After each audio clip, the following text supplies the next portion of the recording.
Noswaith dda, a chroeso i bodlediad o'r Hwyrol Weddi Eglwys Dewi Sant ar Sul y Blodau. Heddiw, wedi cofio am Iesu yn ymdeithio i mewn i Jerusalem yn fuddugoliaethus, a'r tyrfaoedd yn gweiddi ei hosana i fab Dafydd. Fe trown ein golygon heno i ganolbwyntio ar y groes, ac ar y cariad a welwn ni yno, ym mherson a marwolaeth Iesu Grist. Ymlaen, mae'r choga nawr, cliw groch hosana'n dyrfa fawr, o addfwyn Iesu dos ymlaen, dros gangau gwydd a gwisgoedd tain. Ymlaen, mewn breiniol fri, a llariaudd rwsg i thangau di, o blig dy ben i farwol boen, drwy'n horsedd ddiw i halo goen. Ymlaen, mae'r choga nawr, cliw groch hosana'r dyrfa fawr, o hafwyn Iesu dos ymlaen, dros gangau gwydd a gwisgoedd tain. Ymlaen, mewn brainiol fri, a llariau rwysg i thangau di, o Grist gorchfagan dyrym bechod ai'r byd, ac hangau llym. Ymlaen, o frenin mawr, mae'r nefoedd oll yn plygu nawr, gan syllu ar y feddyn fyd, ger bron a'n feidrol a berthdryd.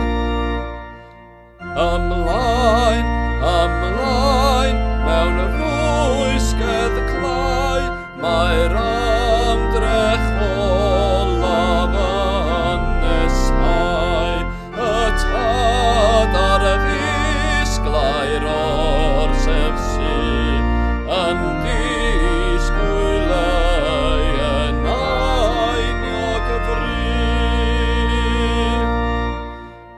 Ymlaen, mewn brainiol fri, a llariau'n rwysg i thangau di, o blig dy ben i farwol boen, dring orsedd ddiw i halo goen.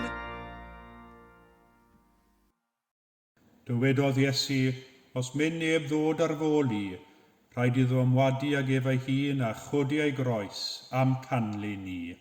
Garedigion yng Nghrist, yr ydym yn presenoldeb y Duw byw a holl gwmpaini nef, i offrym iddo trwy ein harglwydd Iesu Grist, ein haddoliad a'n mawl a'n diolch, i gynyddu mewn gwir wybodaeth o'i gariad mawr tuag atom ac i'w ras gael dwi'n ffrwyth yn ein bywydau.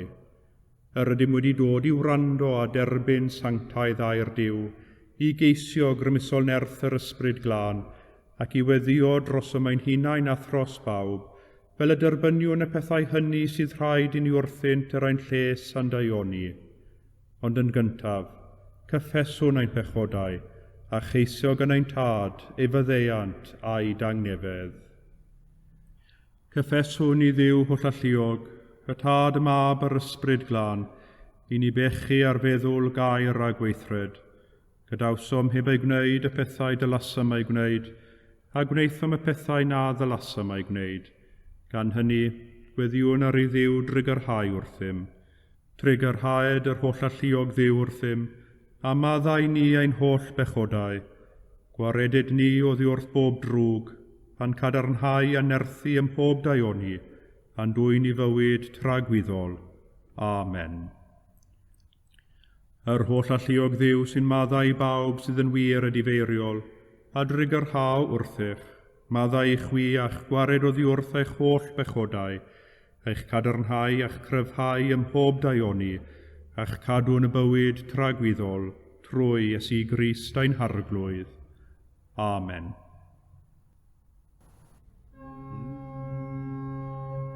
Arglwydd a gorau'n gwefusau, angennau a fynegad y boliant. Dyw brosiau'n canorffwyo, arglwydd braserau'n camorf. Gogoniant i'r tad ac i'r mab ac i'r ysbryd glon, megis yr oedd yn y dechrau, y mae'r awr hon ac a bydd yn wastad, yn oes oes oedd.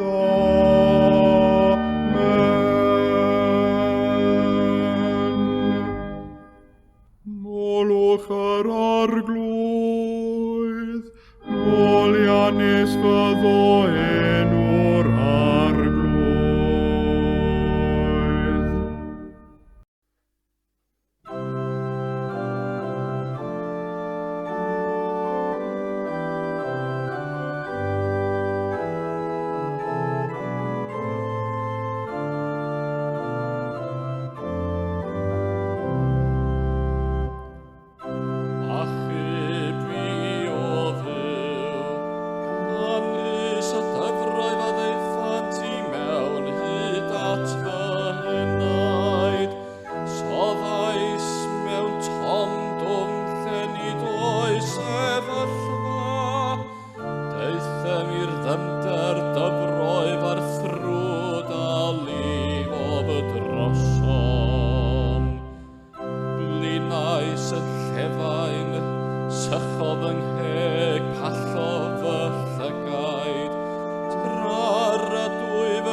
Sant heb achos, Cedir niw fy ngelynion diachos, yr hai am difethent, yna telais yr hyn i chermerais.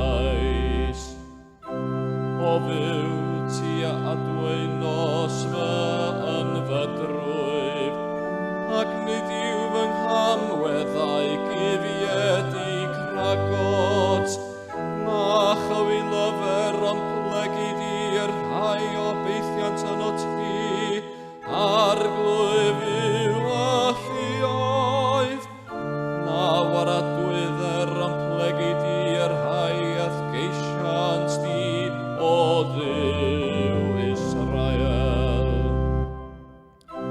Canys dy di y dygais warthrydd, ac y tof cywilydd fy wyneb, eithim yn ddieithyr i'm brodyr, ac fel estron gan blant fy mam.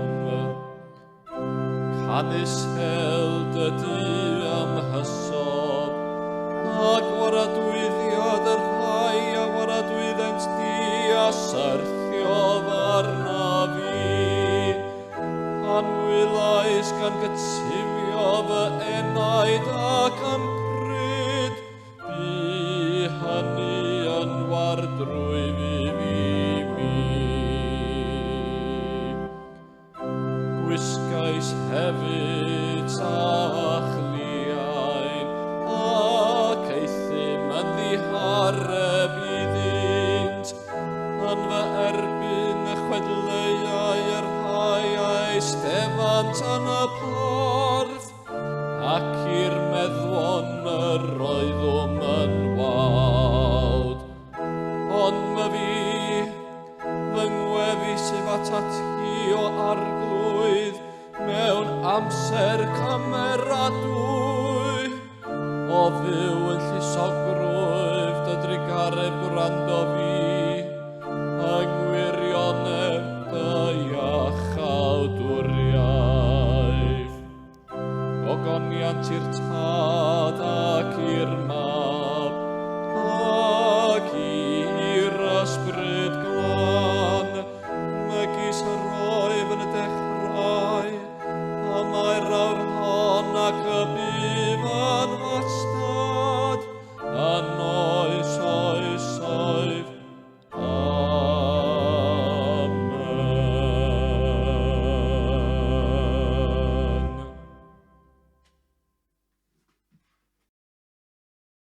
Daw'r llif gyntaf o lyfr y proffwyd Eseia.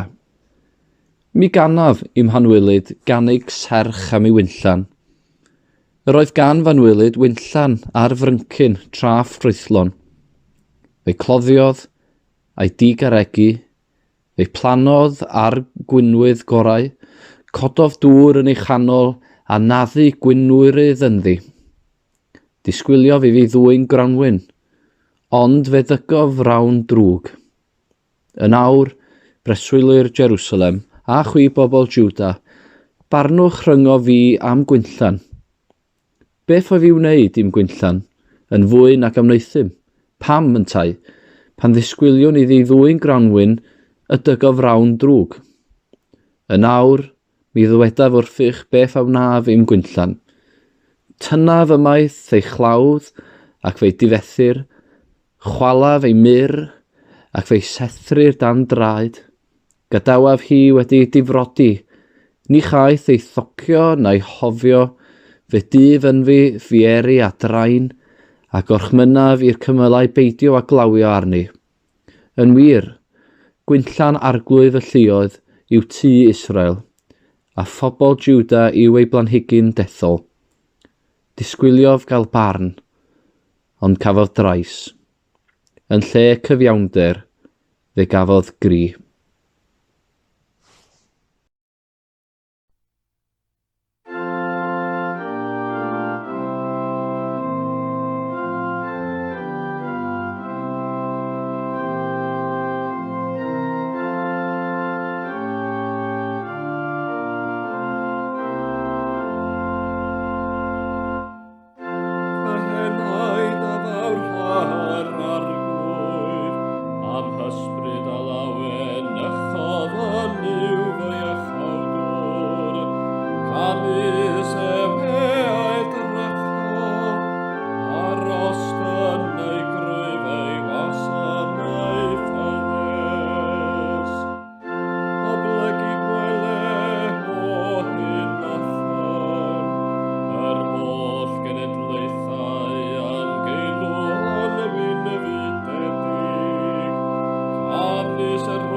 Y darlleniad o'r 20fed bennod o Efengyl Luc. Dechreuodd ddweud y ddameg hon wrth y bobl. Fe blanodd rhywun wynllan, ac wedi iddo ei gosod hi I denantiaid, aeth oddi cartref am amser hir. Pan ddaeth yr amser, anfonodd was at y tenantiaid iddynt roi iddo gyfran o ffrwyth y wynllan. Ond ei giro, a wnaeth y tenantiaid, a'i yrru i ffwrdd yn waglaw. Anfonodd ef was arall, ond curasant hwn hefyd, a'i amharchu a'i yrru i ffwrdd yn waglaw. Anfonodd ef drachefn drydydd, ond clwyfasant hwn hefyd, a'i fwrw allan. Yna meddai perchen y wynllan, beth a wna fi? Fe anfonaf fy mab, yr anwylid, efallai y parchant ef. Ond pan welodd y tenantiaid hwn, dechreuasant drafod ymhlith ei gilydd gan ddweud, hwn yw'r etifedd. Lladdwn ef, mwyn i'r etifeddiaeth ddod yn eiddo i ni. A bwriasant ef allan o'r wynllan a'i ladd. Beth yn tei a wna perchen y wynllan iddynt? Fe ddaw, ac fe ddifetha'r tenantiaid hynny, ac fe rydd y wynllan i eraill. Pan glywsant hyn, meddent, na ato Duw. Edrychodd ef arnynt a dweud, beth felly yw ystyr yr ysgrythyr hon? Y maen a wrthododd yr adeiladwyr, hwn a ddaeth yn faen y gongl. Pawb sy'n syrthio ar y maen hwn, fe dryllir. Pwy bynnag y syrth y maen arno, fe maliria. Ceisiodd yr ysgrifenyddion a'r prif offeiriaid osod dwylo arno y pryd hwnnw, ond yr oedd arnynt ofn y bobl oherwydd gwyddent mae yn ei herbyn hwy y dywedodd y ddameg hon. Dyma derfyn yr ail lith.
Credaf yn i'w dad holl gyfoethog, creawdwr nef a dear, ac yn Iesu Grist ein fab ef, ein harglwydd ni, yr hwn a gai trwy'r ysbryd glân, a aned o fair forwyn, a ddioddefodd dan Pontiws Peilat, a groesoeliwyd, a fe farw ac a gladdwyd. Disgynnodd uffern, y trydydd dydd y cyfododd o feirw, a esgynnodd i'r nefoedd. Ac y mae'n eistedd ar y heilawd i'w dad holl gyfoethog, oddi yno daw i farnu'r byw ar meirw.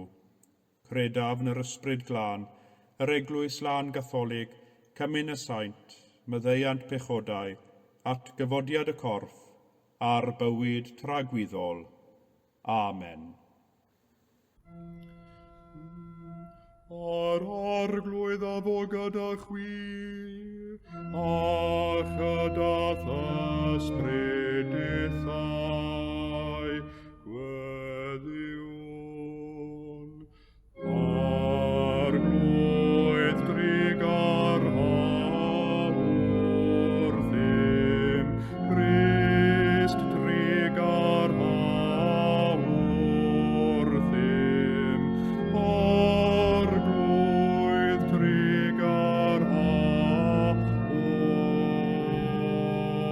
ddim. Ointad, yr hwnnwyd yn y nefoedd, sanctaidd i'r enw, deled y dair nas, gwneler dewyllus, megis yn y neb, felly ar y ddaiar hefyd. Daroi ni heddiw ein barab ein addiol, a maddau ni ein dyledion, fel y maddaiwn ein dyledwyr, ac nac arwain ni brofedigaeth, aeth i'r gwared ni rhag drwg. Amen.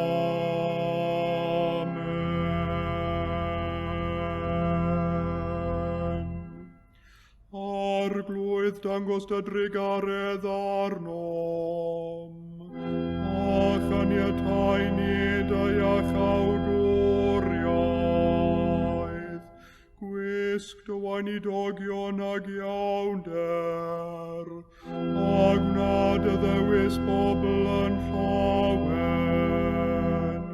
arglwydd cadw dy bobl, o bendithiad etifeddiaeth, arglwydd cadw'r frenhines, ar oiwch anghorwyr ddoethinem, arglwydd dyrod angnefedd yn ein dyddiau, ac amddiffyn i byth yn erthol, Duw glanhaen calonau, ac adnodd ysbryd yn iawn o'n mewn. O llalluog a thragwyddol ddiw, anfonais dy fab ein iachawdwr Iesu Grist wrth dan ergariad at ddynion, i gymryd ein cnawd ac i ddioddef angau ar y groes, fel y gallai pob dyn ddilyn esiamplau ostyngeidrwydd mawr.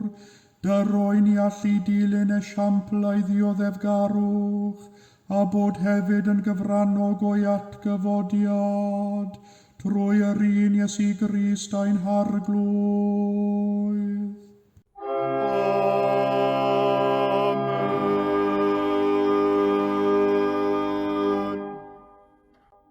O llalluog ddiw, ffynhonell pob dymuniad sanctaidd, pob cyngor da, pob gweithred gyfiawn.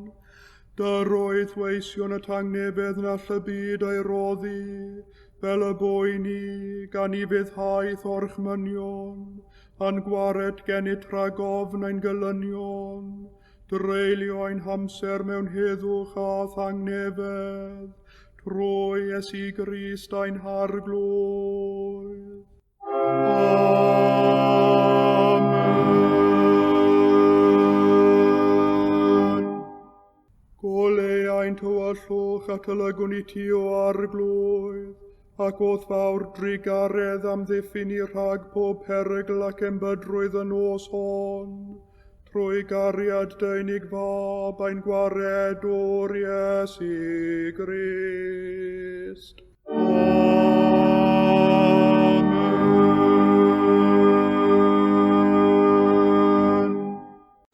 Wrth i ni droi ein meddyliau at y gwaith pwysig o weddio, gadewch i ni weddio dros anghenion y byd, yr eglwys, a hefyd anghenion ein hunain. Arglwydd yw holl alluog, gwir frenin nef a dear, a rwy ti'n dymuno teirnasu yng nghylonnau pobl. Cynorthwya ni'n rhoi ein hunain, heb ddal dim yn ôl, i'r un aeth i mewn i Jerusalem ar asyn, ac a dderbyniodd goron ddrain, ond sydd yn awr yn eistedd gyda thi mewn gogoniant, ac yn teirnasu gyda thi yn oes oesoedd. Amen. Gweddiwn dros yr eglwys, dros esgobion, offeiriaid, diaconiaid, dros y cerddorion, a'r gweithwyr lleug, wrth iddynt baratoi gadw'r wythnos fawr, ac arwain eraill mewn addoliad am y fyrdod. Fel trwy ddilyn ein harglwydd Iesu Grist ar hyd ffordd y groes, ac awn ein hatgyfnerthu i wasanaethu'r byd yn llawnach. Oll alluog Dduw, cyhoeddodd y dyrfa dy fab Iesu Grist yn frenin, ac yna o fewn dyddiau galw am ei farwolaeth. Y bu ei ddisgyblion ei ddilyn mewn bywyd, ond cyn ei awr dywallaf ffoesant ei adael ar ei ben ei hun. Cynwrthwya ni yn ein gwendid i ddilyn ffordd dy fab trwy'r wythnos sanctaidd hon.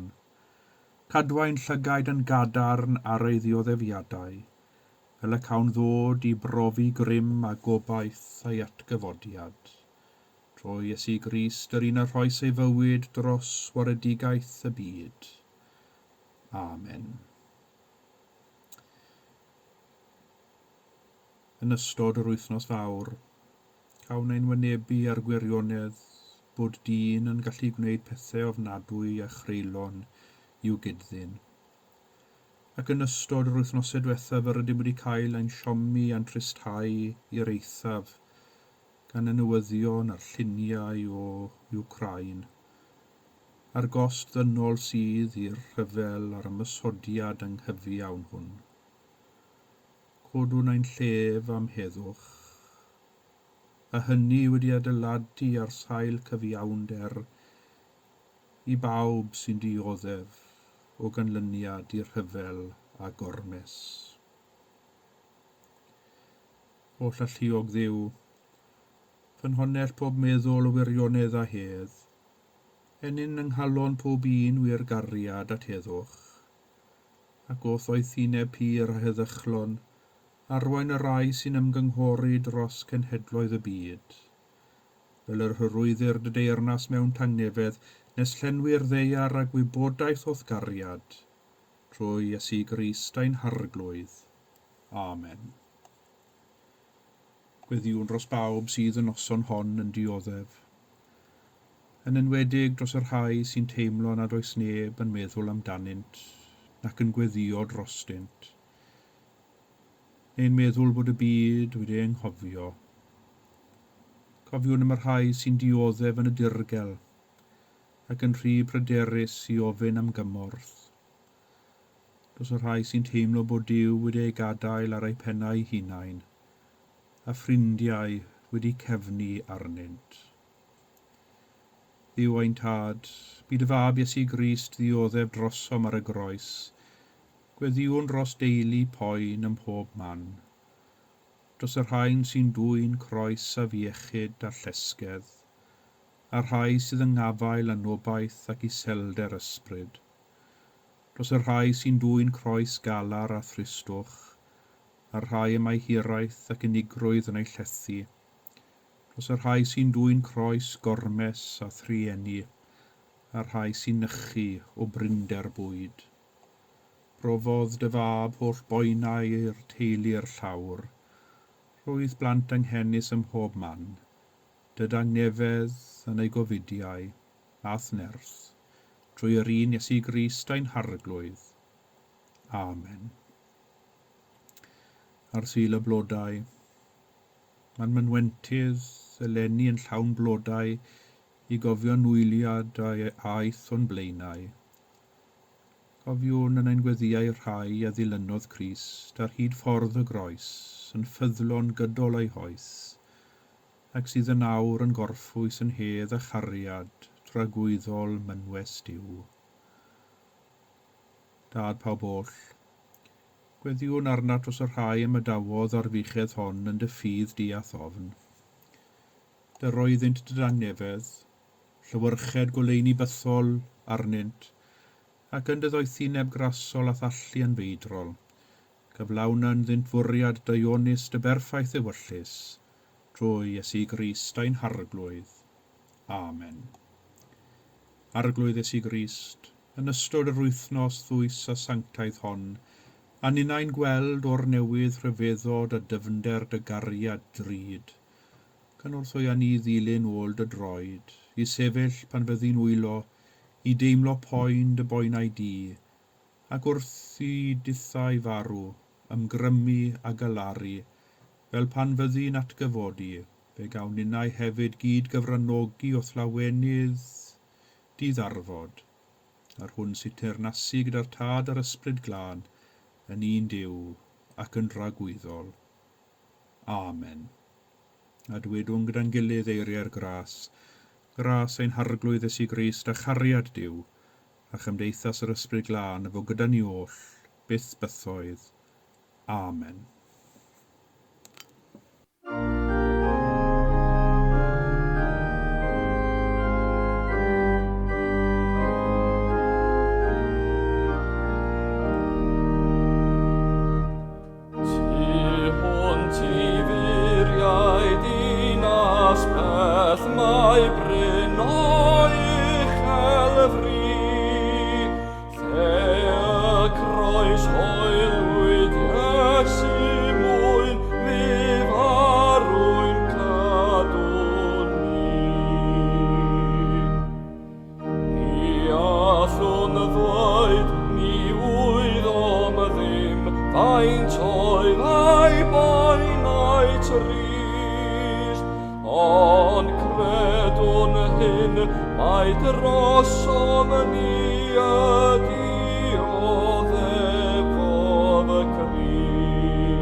Yna meddai perchen y wynllan, beth aw na fi, fe anfona fy mab, yr anwylid, efalle parchant ef.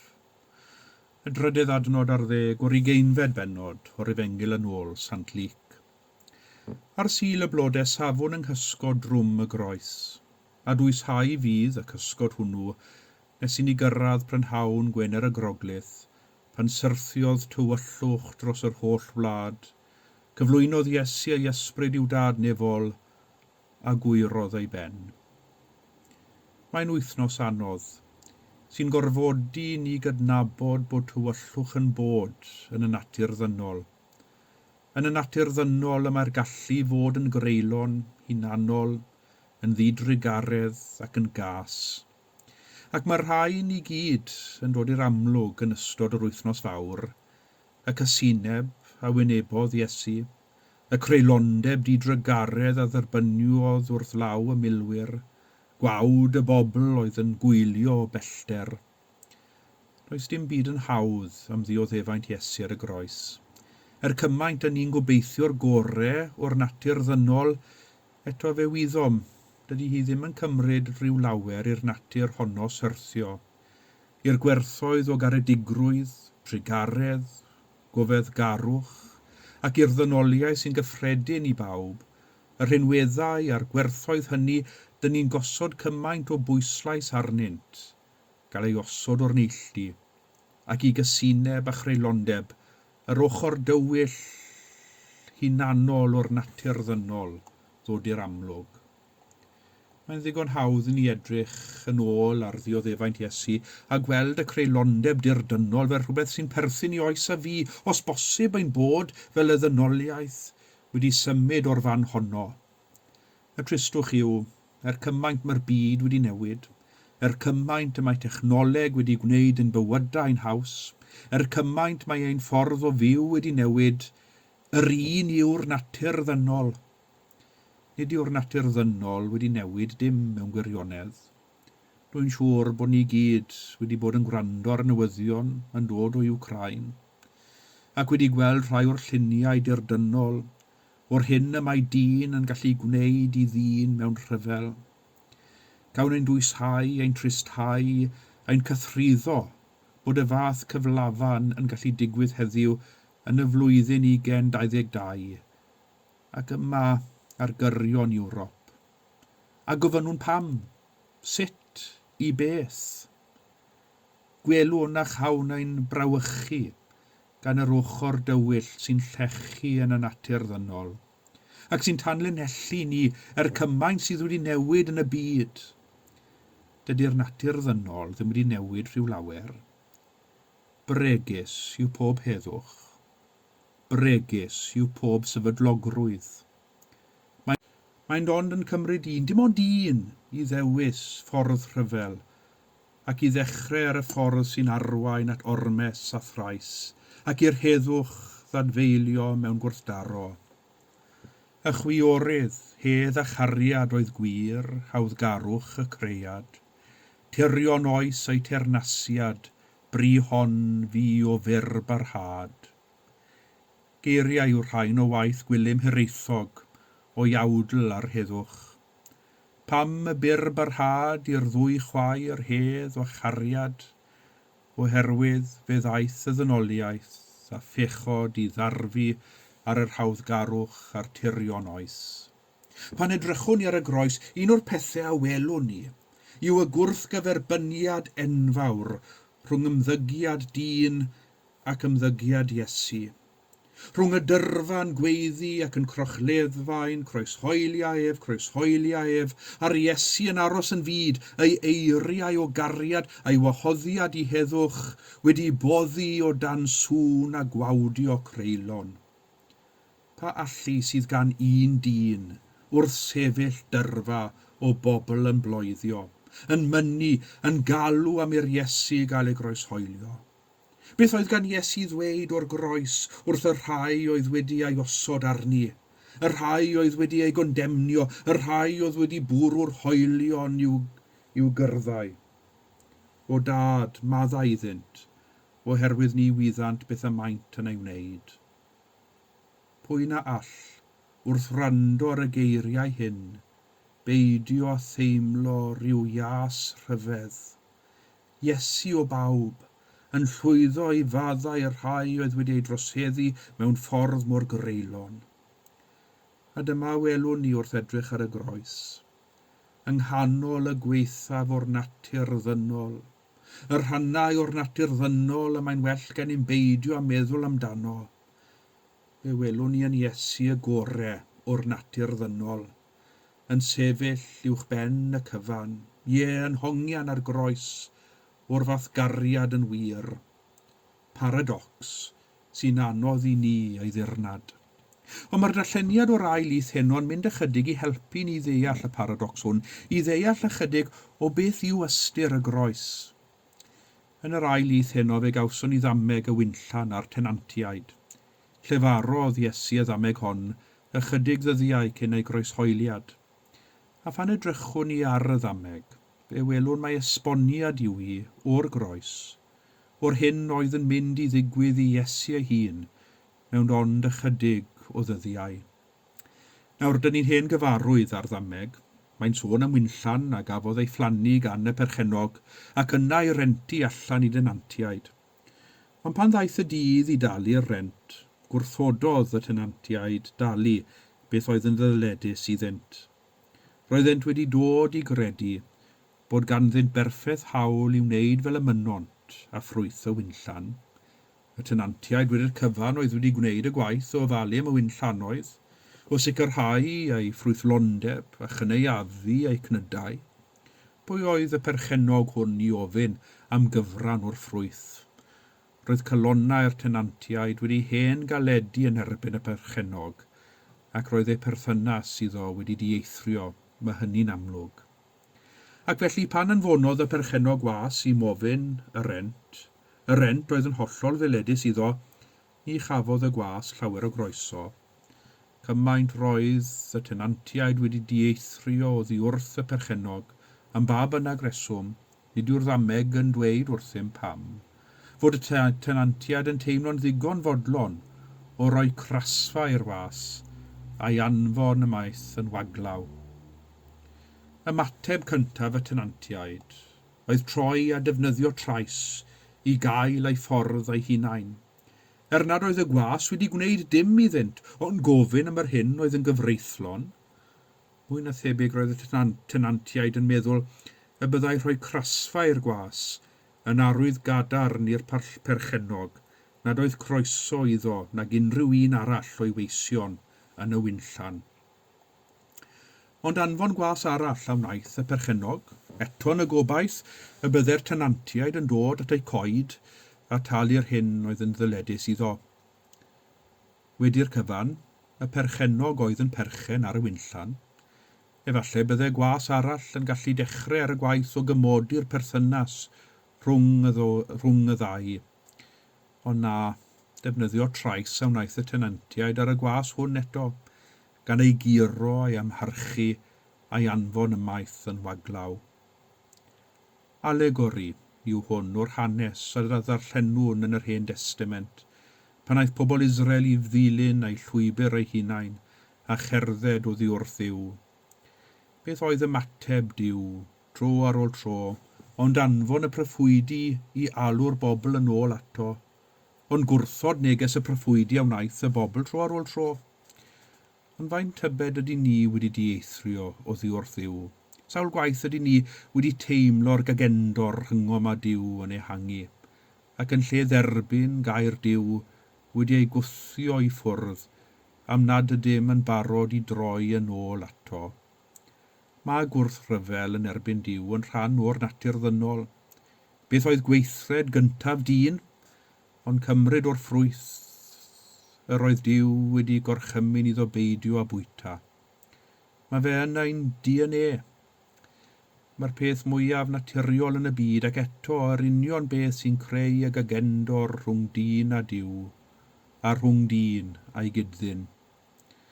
Mae'n hawdd teimlo'n ddig tuag at Duw ar y degau, teimlo bod Duw wedi gwneud rhywbeth i ni yn bwrpasol, neu teimlo ei absenoldeb, neu golli gafael yn ein ffydd. Y cyfrinach yw cymodi, i ymddiried ac i ddal gafel yn ein ffydd. Ond mae hynny yn ar y degau yn golygu aberth ar ein rhan, rhoi ein calon a'n hewyllus o'n gwirfodd iddo ef. Haws yw rhoi crasfa i'r gwas a'i anfon ymaith yn waglaw, nag i roi ein calon i Dduw. Felly beth oedd y perchenog i'w wneud? Roedd wedi rhoi un cyfler o'r llall i'r tenantiaid. Roedd ddim llawer mwy a gallai wneud. Ond roedd yn amlwg bod y perchenog yn amyneddgar di hwnt, a iawydd oedd cael cymod rhyngddo ar tenantiaid. Felly, ar ôl meddwl, dyma fe'n gwneud y peth mwyaf beiddgar ac anisgwyl, sef anfon ei fab, a unig fab, yn y gobaith y byddai'r tenantiaid yn ei barchu ac yn ei weld fel pont, i bontio'r gagendor, i ddangos ei wyllus da perchenog tuag at ei tenantiaid. Roedd y perchennog yn deall bod yna risg, ond roedd y risg yn werth ei gymryd os byddai'n arwain at adeiladu ei berthynas a'i tenantiaid eto. Ond na, aeth y tenantiaid un cam ymhellach y tro hwn. Aethent ati i gynllunio i ladd y mab wedi'r cyfan. Un etifedd oedd, ac os nag oedd etifedd i etifeddu'r wynllan, yna y tenantiaid y bydde mwy na thebyg yn etifeddu'r cyfan. Ac ar ôl cynllunio i ladd y mab, dyna wnaethant, cymerasant y mab a'i fwrw allan o'r wynllan a'i ladd. Dyma ni'n gweld yr hyn a ddigwyddodd i Iesu. Anfonodd Duw a unig fab mwyn pontio'r gagendor rhyngddo ar ddynoliaeth. Daeth Iesu gan gynnig cariad Duw i'r byd, cynnig ffordd arall ymlaen i'r ddynoliaeth. A beth oedd ymateb y ddynoliaeth? Ond defnyddio trais, a'i wrthod, a'i gosod ar groesbren i farw. Ond dyma sy'n rhyfeddol am gariad Duw. Nid yw Duw yn gadael i drais casineb na chreulondeb drechu. Oherwydd trwy'r groes y mae creulondeb y ddynoliaeth yn arwain at gariad Duw yn cael ei dyrchafu i'r byd gael gweld a rhyfeddu. Grym y groes yw cariad mab Duw a oedd yn barod i ddod i ganol byd a oedd yn eliniaethus i Dduw. Ac yng nghanol yr elyniaeth a'r casineb lefaru ei geiriau o gariad. Gorfoleddwn yng nghroes Crist, oherwydd yno fe welwn cariad Duw, cariad sydd yn ein cyfleidio, cariad na all gasineb trais na marwolaeth a'i drechu. Amen.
Nes cael profi gwaed y groes, gweld y glwyfau, yw'r ddedwydd a fawr i mi. O na chawn ddifyrun yddiaeth llwythog dan y dwymol groes, a phob meddwl wedi ei glymu wrth dy berson difanos. Byw bob munud mewn tangnefedd